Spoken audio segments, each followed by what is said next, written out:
Bad day for you today. I'm sorry to hear about that. LBC didn't go your way, did it? I mean, if you want, I can give you a list of all the radio stations that will eat you alive if you don't know your facts, and all the other ones that will go with your rhetoric. But yeah, I can't believe you went on a national radio show. You didn't know the answer to questions, so you blamed the parents. I mean, that's a new one on me, Bridge.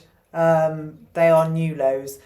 We've heard the dog ate my homework, but never it was the parents' fault. Now it's the parents' fault. I mean, it was the Tories, now it's the parents. I suppose some Tories are parents, so that covers that one. Really awkward. The question was, how many children are leaving private education to go into state? And you said you couldn't give them the figures, the true figures, because there had been a concerted campaign to apply for state places by the parents of private school children with no intention of taking them. You said that. You didn't back it up. You didn't verify it. You didn't give any data. You just made a sweeping statement, which you're good at, you know, broad shoulders. That was your first one. I do not accept that. That was your second one. I mean, maybe the other one came first. I don't know. All these, they can absorb it. We know you're good at sweeping statements, but even by your standards, this one's a bit.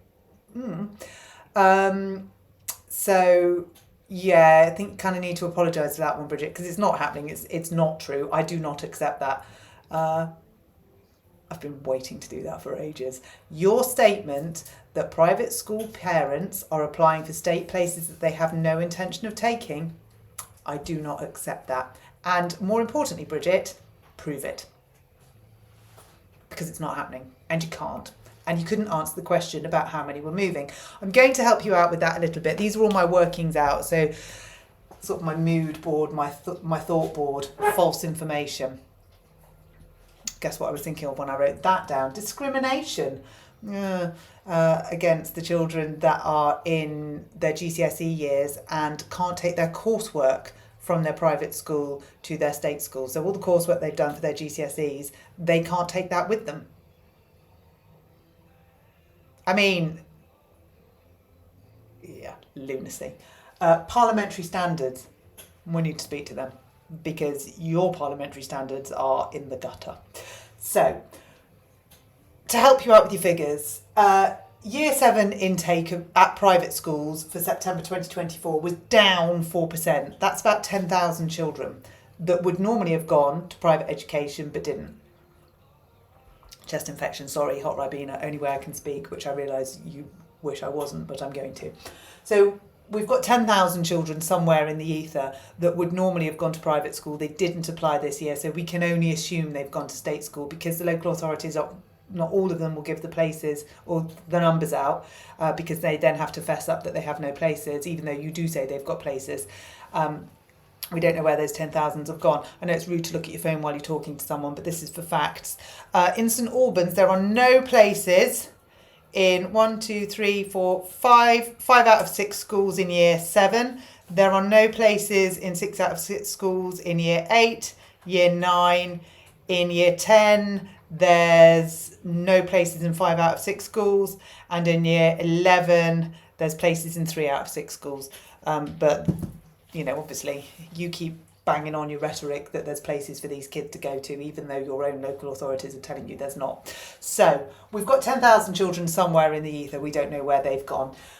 You said 3,000 in a year. Now, we already know that we've topped that. We know that we've got 5,511 moving from September to January. Not all of them have got places yet, so we don't know where they're moving to, because despite your claims that there are places, there's not places. So we don't know where they're going, but they're going to have to go somewhere into the state system, we assume, unless they're going to be homeschooled, which is another musing for us because that's really awkward.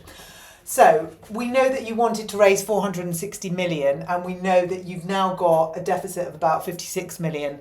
And this is per year, because when we started talking billions, people said those figures were too big for them to compute, which I get. I mean, I'm struggling to compute your salary. So your salary is, well, the lowest figure I can find is 160, but you get between 160 and 170 grand a year. And your husband works in the financial services. So your joint income is over £200,000, considerably over £200,000 a year, which is the same as Kia's and Rachel's and Angela's. You know, you're all struggling to fit in the working class category, aren't you, Bridget? And actually that brings me to another point. So you can well afford the VAT increase with a salary of in excess of £200,000 a year. You could well absorb that on top of private school fees. So why are your kids in state? I mean, West Streeting was saying that if you could afford private healthcare, which they haven't added VAT onto yet, if you could afford private healthcare, you should, because it would take the strain off the NHS. Well, you can afford private schooling easily. So why are you taking up state places? Why is Kia taking up state places? I mean, that's really selfish.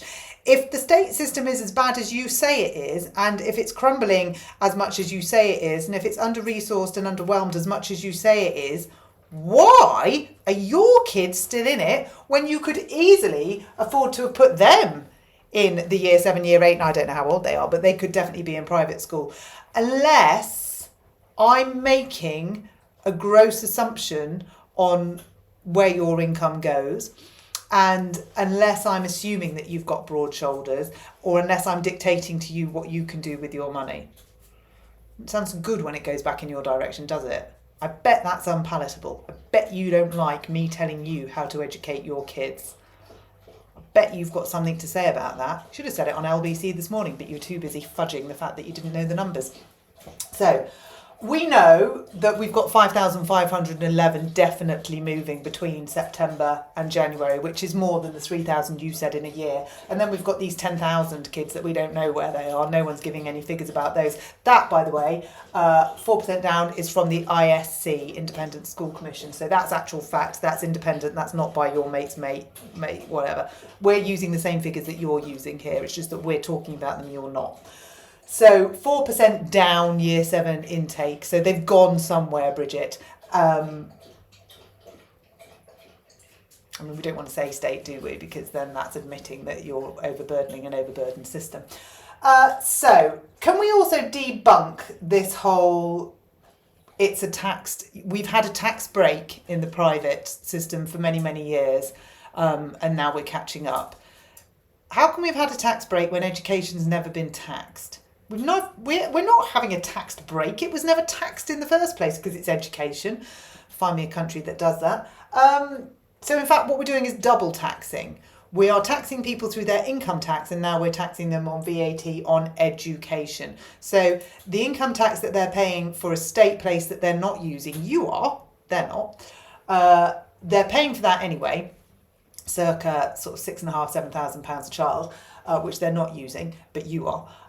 And then they're paying VAT on top of their school fees, and then they're also going to be soaking up, absorbing, sponge, big shoulders, the national insurance hike. So, yeah, it's kind of triple taxing, really, I suppose, like triple cooked chips, but not as palatable. In fact, nowhere near. In fact, this kind of triple makes you want to vomit. Do you know what else makes you want to vomit? And it's this whole double standards thing. It's you telling us that we can absorb stuff and, you know, we're rich and we're posh and I mean, on social media, there's been kids called Tarquin. I ask you, really? Anyway, you're saying all of that. Look at what your boss is doing. Look at that. That's not EasyJet, is it? Or Ryanair. He's got his own table. He's not paying £5.60 for a ham and cheese sandwich. So yeah, we've got quite a lot of double standards and a massive, massive cock up this morning. Oh, the dogs. Hang on a minute. I'm just... Excuse me, Bridget. Hold fire for 1 second. I'm just talking to Bridget, then I'll be with you.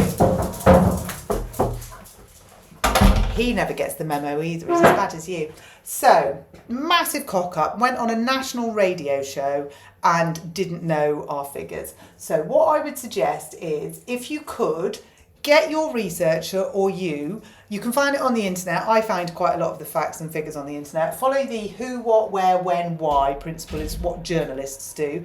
And they'll give you all of those figures and then tell the truth. Okay?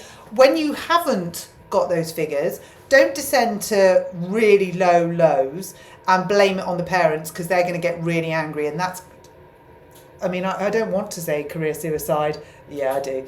It is career suicide. Although actually, there's an uptick on that, isn't there? You carry on as you are. You're doing a great job, Bridge. Keep them coming.